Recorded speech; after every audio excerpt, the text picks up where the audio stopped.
Bhubaneswar DJ आजेक्स को मृत्यु को नहीं रहस्य घनैबार लगी आत्महत्या पछर कारण कौन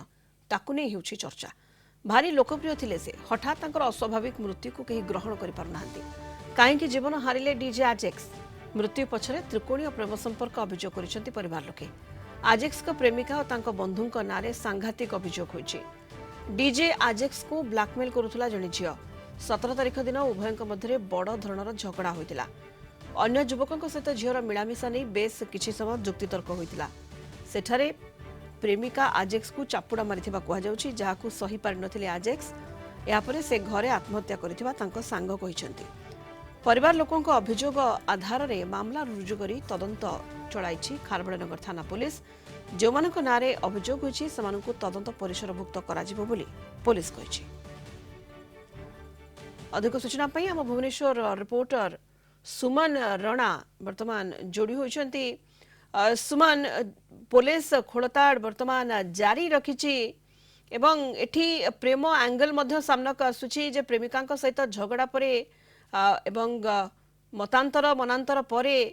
से ए प्रकार चर्म पदक्षेप नैथिले पुलिस खोलताड़ एनी जारी रखिछि। निश्चित भाव स्मिता काली जितेबाला परिवार लोकों अभियोग होइतिला जे से तांको पुओ को अक्षय को डीजे अक्षय को गोटे झील जी की भल पाउथिले दीर्घ 1.5 वर्ष धरी तांको सहित तांकर संपर्क थिला एवं दुई जनक मध्यरे गोटे 15 दिन गत 15 दिन हम किसी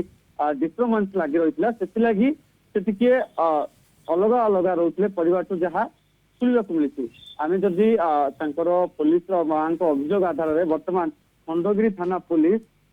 जो मान विरोध में अभियोग कर परिवार लोक अभियोग कर जो प्रकार आईन जमी रही नियम रही से अनुसार